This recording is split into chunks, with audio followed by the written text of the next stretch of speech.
We are joined now by Erik McKinney of On3's WeAreSC.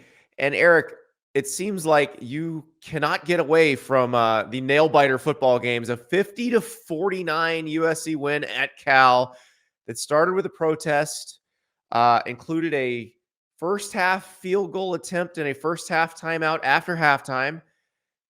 What am I missing here? What else? You're missing all the lead changes, right? The 2-point conversion to try to win it right at the end. I mean, it had everything. It's wild. I don't know how this team managed to get this exciting, because it shouldn't be this exciting in a game against Cal. You'd expect that maybe next week against Washington. And I think I would imagine that's probably what USC fans fear, is that if this is the performance against Cal, what is it going to look like against Washington? Because it kind of feels the same as Arizona going into Notre Dame. This was supposed to be the boring week. The Cal week was supposed to be the boring week. You had Lincoln Riley's illness early in the week. You had everything that you talked about in the game, and this was in that final 6-game run of this season, which as soon as the schedule was posted, this is where everyone's attention went. The final 6 games. You had Notre Dame, you had Utah, you had this one against Cal, and then Washington, Oregon, UCLA to finish it. This was supposed to be kind of the get right game where you get ready for Washington coming in. And this is just the team. This is the team now. You assume every single game is going to be full of kind of defensive lapses and a ton of points for the other team. If they have a quarterback that hasn't set kind of career highs recently, they will in this game against USC. We've seen that a couple weeks in a row here. And that's just what it is. You hope that everything kind of pieces together for this Washington game. And Lincoln Riley he's adamant. He's adamant that it can, and that it can happen on both sides or all 3 sides with special teams there included. You haven't seen it yet, but you know where the talent is, so you're inclined to believe him a little bit. But Yeah. boy, this feels like the last week where you can, or sorry, it's over. Your time's up. This was the last week where you can play like this and get a win. I mean, the challenges are crazy coming up now. Well, so Lincoln Riley was asked after the game, and the way the question was phrased sounds like "Are you going to fire Alex Grinch? Why have you not fired Alex Grinch?" kind of question. And I found his answer very interesting. So let's listen to that. Again, you guys found a way to win. 49 points, given up tonight. You mentioned the errors in that first half. Seems like, again, some of the things that we've seen consistently throughout this season defensively. If those things continue, do you sense kind of a change being needed to be made in this team's defensive philosophy and staff, personnel? Any thoughts on that? I'm gonna try to beat Washington next week. Those are my thoughts on it. That's my job, is to get this team ready. That's sitting 5-1 in the best conference in America, to try to go win it, and that's where my focus is. The reality is, do we need to? Are there areas where we have to be better defensively? Of course there is.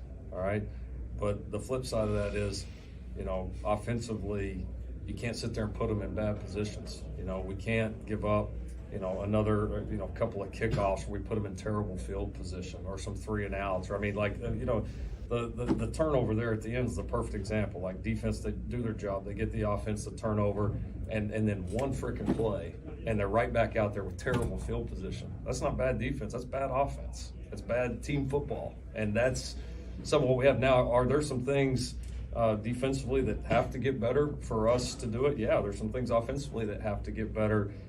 There's some things on special teams that have to get better. That's the ebbs and flows of this season. I mean, you just, week to week, you never know. I mean, if I'd have told you last week that Washington's going to win a game at home and not score an offensive touchdown, you wouldn't have believed me. Everybody would have said, "Oh, shoot, they're this and this offense in the country." Like, that's every week, man. There's a lot of parity. There's a lot of back and forth, and you got to find a way to get it done. And so hopefully we can keep finding a way to get it done. And with the fight we showed today, I wouldn't count us out. Thank you, Coach Riley. All right.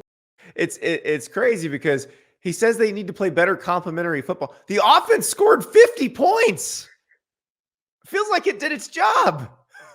Yeah, and the defense, though, there was a stretch where Cal had, I think it was 7 points in 6 possessions. I mean, Justin Wilcox pointed this out after the game. USC had 18 possessions in that game. And that's kind of what we've been trained now to think about this defense, where it's like it's sort of this Price is Right defense where it's like, how many points and yards can you give up and stay just below that number that the offense scores? And that's kind of how things are. But he's always right. The offense is his. He's in control of the offense. He feels more comfortable. It feels like, certainly to me, he feels more comfortable kind of knocking the offense, and we didn't do our job, we need to do this better, than kind of throwing things at the defense because they hear it enough. I mean, that's the defense is the number 1, 2, 3, 4, 5, 6 talking points after every game, it seems, because last year they were bad. I mean, bad, like bad. And this year the numbers aren't better. In fact, they're worse in a lot of cases. So he has this way of saying, as long as you win the game, chaos is going to take care of everybody sort of around you, and you can keep bouncing up in the rankings as long as you post wins. And they doesn't really matter how they look.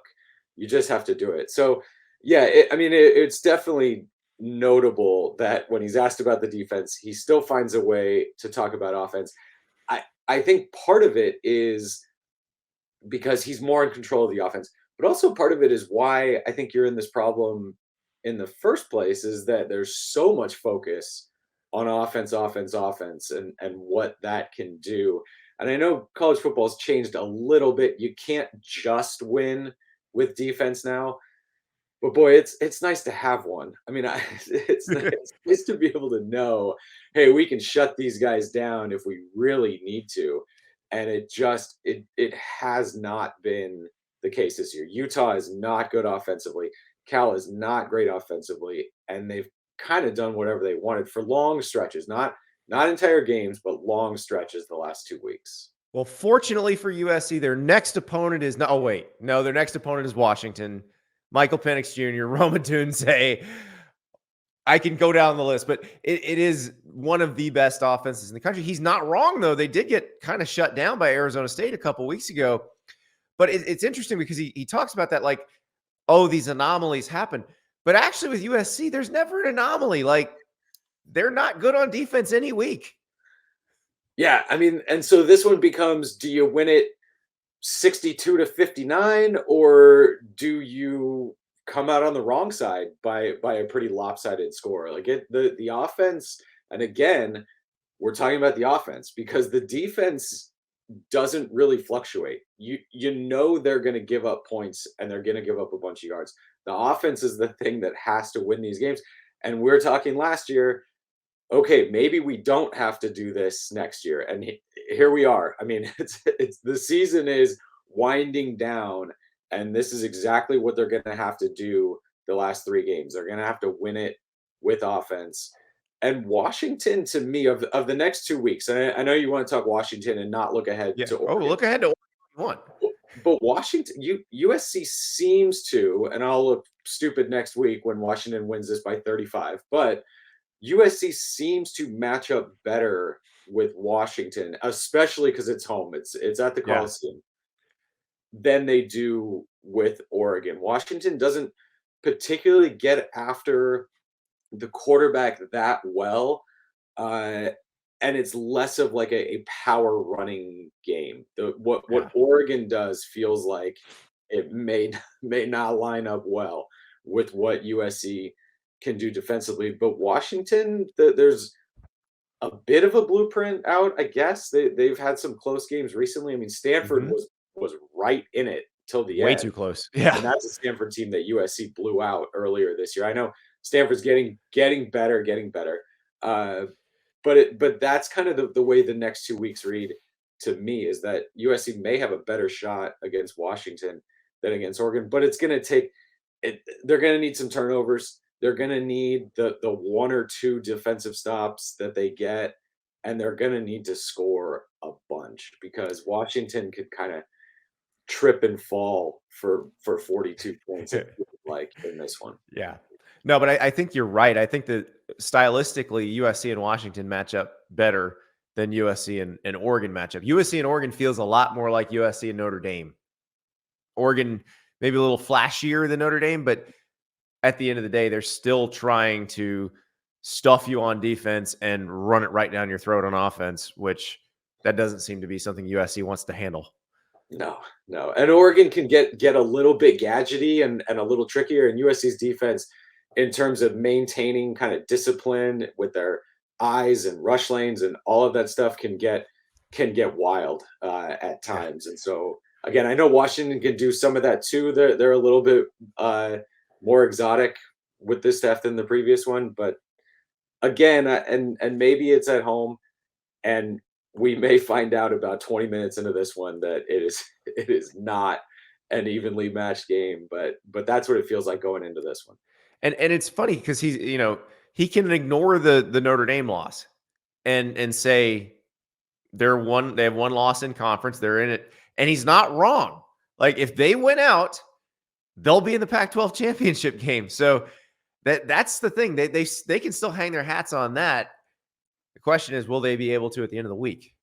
And it's really tough because, again, you had the first 6 games that were so clearly warm-up games. And I was surprised Lincoln Riley even said that around that time. He said, hey, when this schedule came out, we knew what was waiting for us the last 6 games of that schedule. And coaches never talk about that, right? I don't even know who we're playing in 2 weeks. We're only worried about this one. No, they knew what this was. Notre Dame seemed like your first big test, and you failed it. I mean, you lost by 28, didn't really look that close for big chunks of it. Then you get Utah at home. Okay, you come back, bounce back. This is not it's a very good Utah defense. This is not a great Utah team, as Oregon just showed this past weekend. And you lose that one, and somehow he's still talking about no, we're still in this. We still got this. And you're right that he's not wrong. I mean, it's crazy. Here's your test. You lost it. No, we're still in it. Okay, well, now here's your test. You lost it. No, we're still in it. And so they can, if they win the next 3 games, they still technically control their own destiny in terms of getting to the conference championship game. That's exactly right. So he gets to say it as long as they keep winning. But then the hard questions come once that next loss comes. So Erik McKinney, thank you so much. And, get your heart rate down a little bit, because I'm sure it'll be back up on Saturday. Yeah, I mean, expecting a pretty crazy one on Saturday. We'll see if the teams can deliver. Thank you so much for watching. Just a reminder, subscribe to this channel right here so you never miss an episode of Andy Staples On 3. And oh, by the way, watch all the other great videos on the On3 Sports YouTube channel.